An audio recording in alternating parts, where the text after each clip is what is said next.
3 Waves med Mario Kart 8 Deluxe DLC har kommet.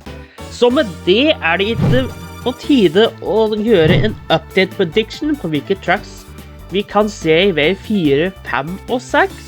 Vel, det akkurat det jeg skal gjøre. Men først skal vi ta en titt tilbake på tidligere Waves og se hvilke tracks jeg fikk rett. Og la oss gå over hvilke tracks jeg gjettet riktig fra forrige prediction. Nå, jeg gjorde ikke min prediction før etter første Wave kommet, så la oss ta en titt anyway. I Propeller Cupen så gjettet jeg på 3Ds Rosalina's Ice World, Thor Sydney Sprint, Wii Bowser's Castle og DS Airship Fortress.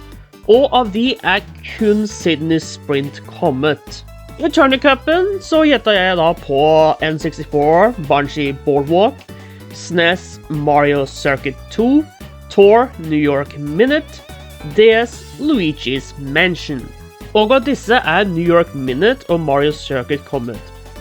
Nå ja, jeg gjettet på Circuit 2, men vi fikk 3, så I'll count it. Så i Moon Cupen valgte jeg Thor Vancouver Velocity, GBA Riverside Park, GCN Barrio Coliseum, Thor Singapore Speedway. Og av disse ingen kommet enda. Men i Rock Cupen så hadde jeg valgt 3DS Shanghai Bazaar, SNES Choco Island 2, GCN Waluigi Stadium og N64 Wario Stadium. Og av disse ingen av dem kommet til Mario Kart 8 Deluxe. Men i Boomerang Cupen så vi en forandring.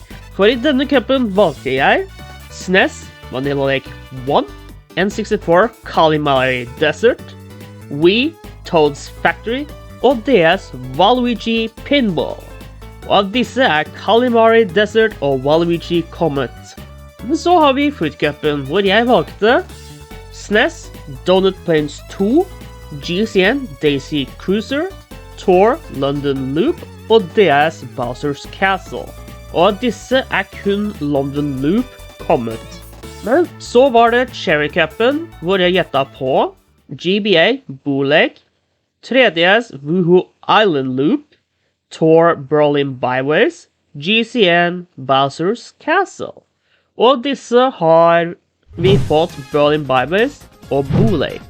Så har vi Ferry Cupen, hvor jeg da valgte N64 Luigi Raceway, GCN Mushroom Bridge, DS Delfino Square og Thor Los Angeles Laps. Og foreløpig har ingen av disse kommet til 8 Deluxe.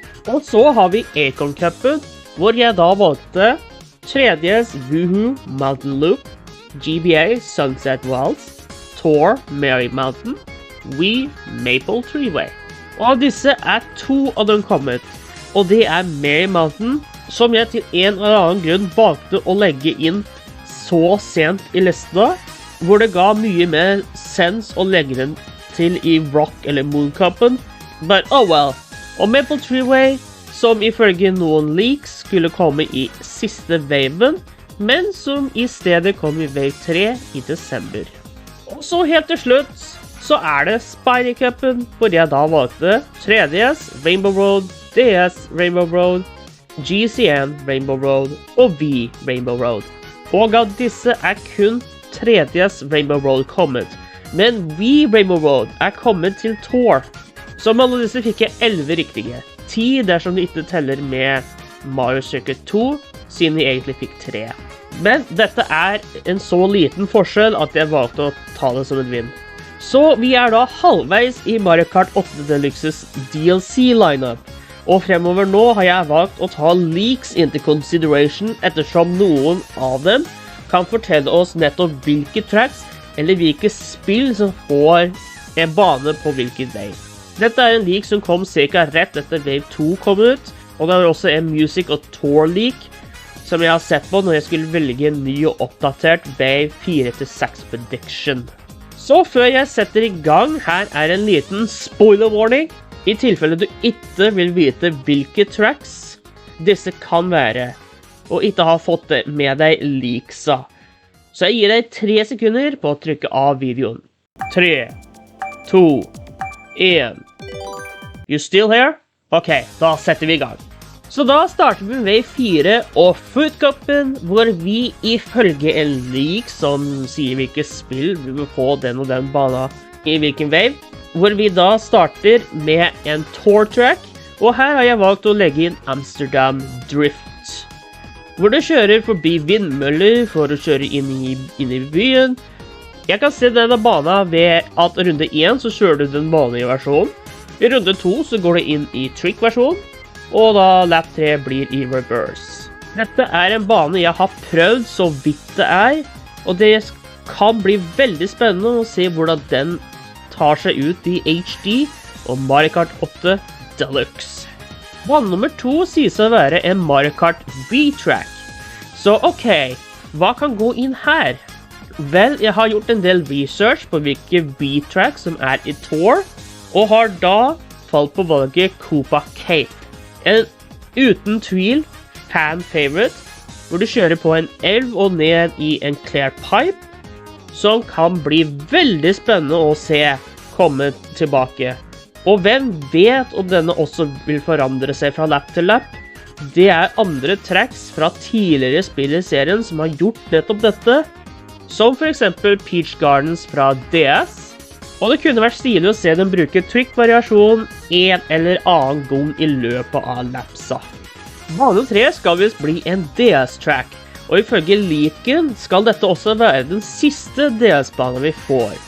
Som betyr at dette må telle, og her gjelder det å velge en av de beste. Og da har jeg valgt å gå for Airship Fortress.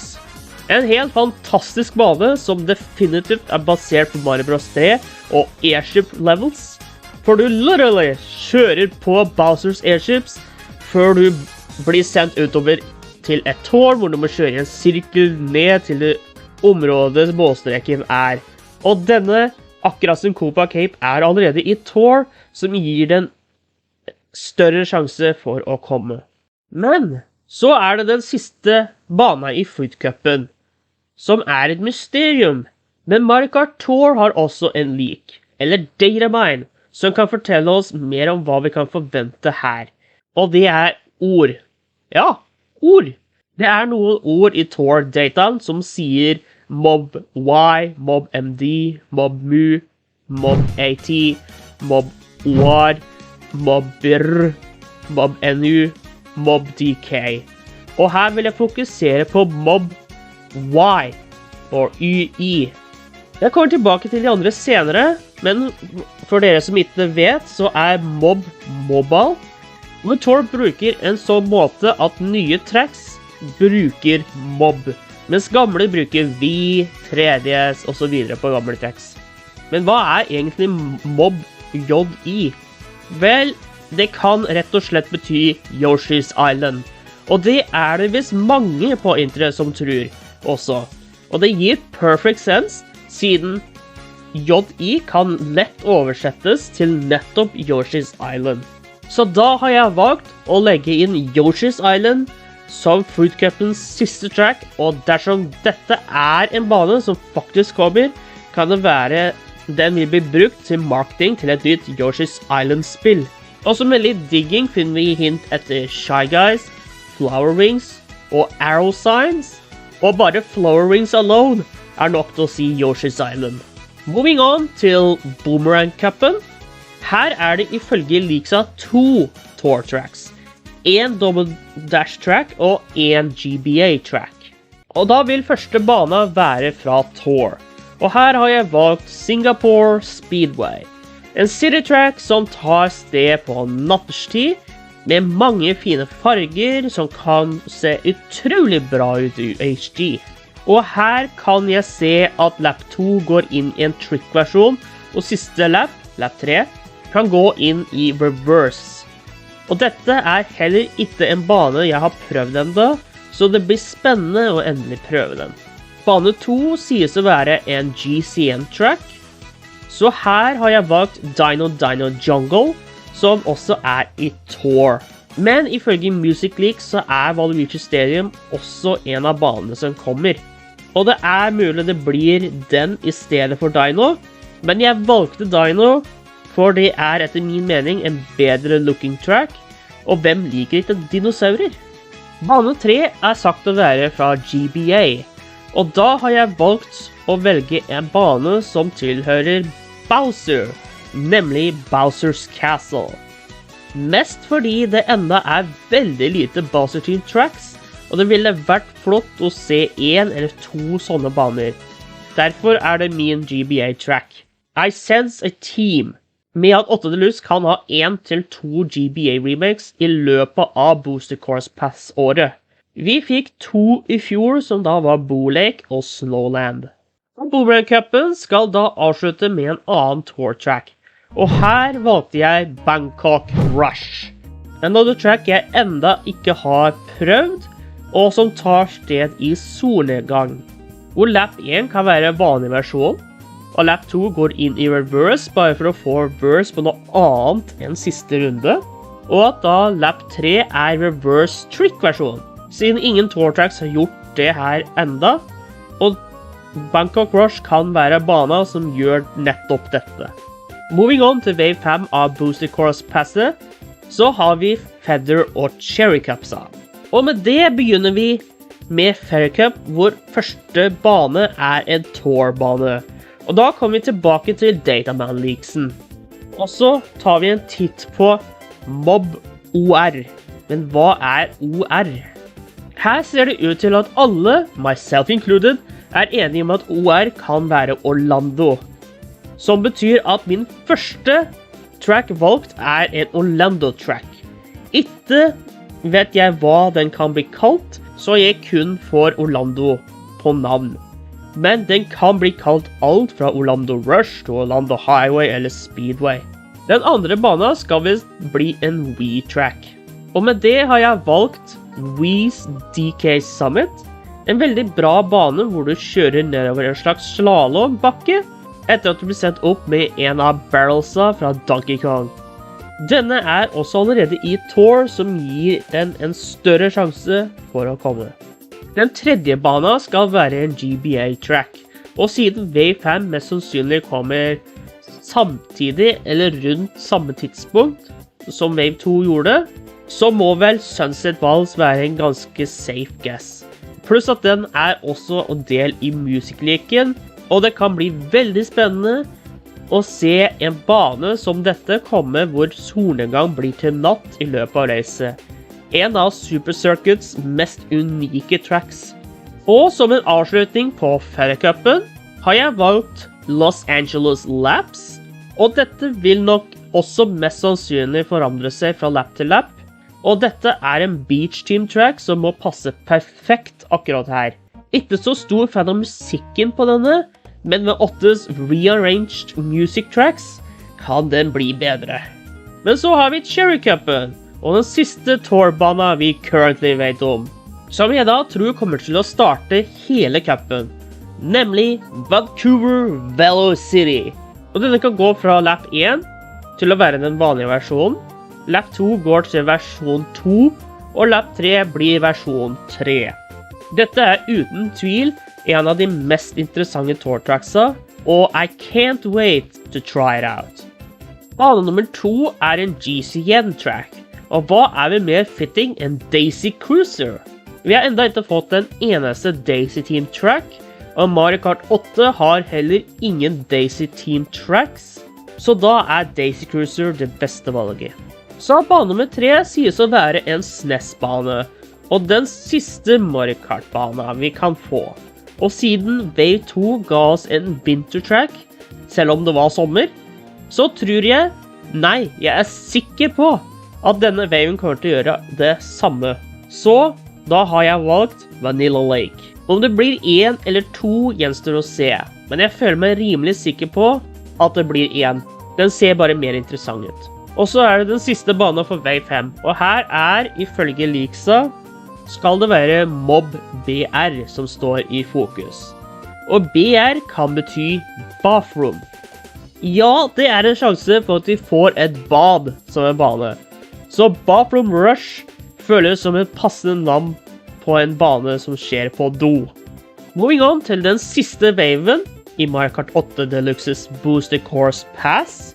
Her er det 3 secret tracks og 1 Wii-track, som da skulle vært Maple Trueway, men hva skjer her da?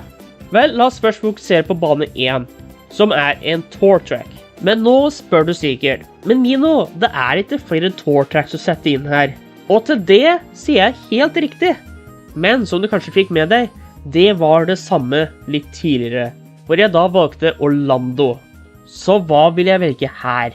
Vel, vi har Mob Mu, som etter en masse research har kommet frem til at dette kan være Italia. Ok, men da må jeg finne ut hva den eller de mest kjente byene i Italia. Og da kom Romea opp. Og litt mer digging, så valgte jeg Rome Colosseum som navn på banen. Og det ifølge min research en Colosseum i Roma, som tydeligvis ganske populær. Så det derfor jeg tror vi kan komme til å kjøre igjennom eller forbi denne i en Mario Kart track. Men så kommer vi tilbake til bane 2, som da skulle vært Wii. Og her det en sjanse for at det som var Maple Trueway bytta plass med GCM-banen her. Men jeg gikk ett steg videre. Nå dette kan bli Waluigi Stadium, men i stedet har jeg valgt å gå for en DS-track. En av mine favoritter, og en jeg veldig gjerne vil se, nemlig Luigi's Mansion. Mario Kart 8 har egentlig ingen Luigi Team Tracks eller, med mindre du teller med Twisted Mansion, men det akkurat derfor jeg har valgt Luigi's Mansion som den banen. Den en av de mest kjente Luigi-tracksa vi har i Mario Kart 8-serien, og av alle Luigi Name Tracks så denne den jeg vil se mest. Moving on til track nummer 3, denne blank. Og ja, det flere navn å gå på fra Tours Datamine League, og av alle de Mob AT den jeg ikke har klart å plassere. Og klarer ikke å finne ut hva dette kan være. Men andre del av DLC Waves har ingen 3DS-tracks. Og så fant de en video som foreslo å slå sammen Wuhu Island-tracksa til en større bane. Som genius! Og dette nettopp det jeg har gjort også. Så bane 3 vil da være Wuhu Island, hvor du da begynner med Island Loop, og når du kjører over Moore på slutten av den, går den videre opp i fjellet og blir Mountain Loop. Om dette blir sånn, så håper jeg i hvert fall en av Wuhu-banene kommer her, eller en eller annen plass i løpet av de 3 veisa. Men hva skal være den siste banen i Acorn Cupen? Men la oss gå tilbake til Tour-leaken, og la oss ta en titt på Mob DK. Vel, dette vel nødt til å være en bane basert på Donkey Kong. Og hvis den ny som Tour ser ut til å foreslå, så hva den passende bane? DK Island, just DK Island. Jeg vil se Donkey Kong Island få en Mario Kart-bane. Jeg har sett noen foreslå DK Circuit, men DK Island bedre.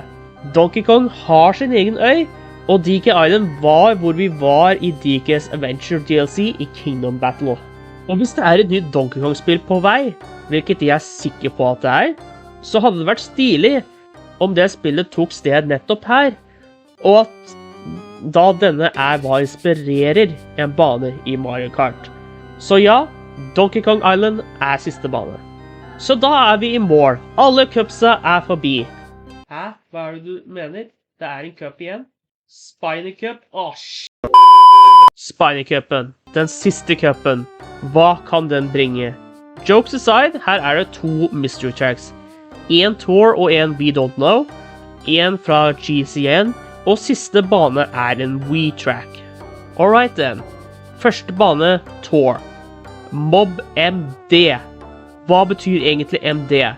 Etter masse, og jeg mener masse research på hva disse kan bety, kom jeg frem til Moldova. Ja, søkeresultatene mine ga meg Moldova, men da måtte jeg finne ut hva de mest kjente plassene her. Og topp 3 visst Balti, Chisinau og Tiraspol. Beklager hvis jeg mispronounced en eller flere av disse. Så mitt valg Chisinau City. Siste tourbane kan være Chisinau. Så mitt valg Chisinau City. Siste tourbane kan være Chisinau. Tredje siste bane en GCN-track, og her har jeg valgt å gå for DK Mountain. Det rart å ha DK Island og DK Mountain i samme wave? Ja, kanskje, men dette hva jeg har valgt å gå for. Dette en bra bane, og jeg vil veldig gjerne se den komme tilbake i 8 Deluxe. Mobnu sier ifølge det andre sier at dette vil være en bane som kan skje under vann. Og den vil ha Mario 64s åler som hazards eller noe sånt. Så jeg gikk inn i Mario 64 og valgte en bane basert på det sunkende skipet.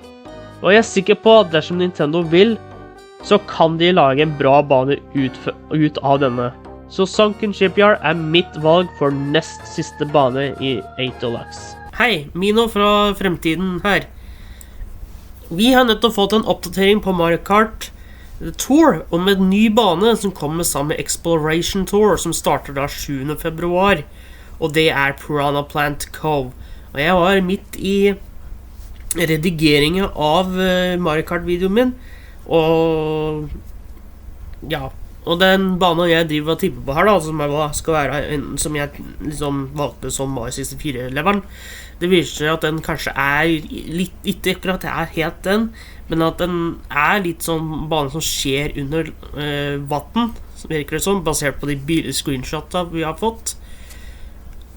Og det jo en helt ny bane til Mario Kart-serien, så det nok denne som den banen, mest sannsynlig. Så ja, det kan bli spennende å se den komme til 8, for det gjør den mest sannsynlig. Kan være så tidlig som i neste wave, faktisk. Og til slutt det Wii. En Wii-track skal visst være den aller siste banen. Og da må det være Wii Rainbow Road. Første del avsluttet med en Rainbow Road. Så det samme kommer sikkert til å skje her også. Og Wii Rainbow Road kom til Tour for ikke så lenge siden.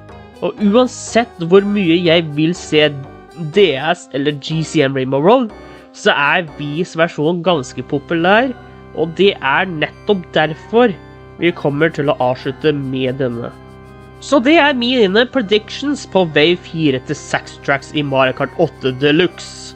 Det å bli spennende å se hva som kommer i løpet av året. I can't wait to be king. Vent.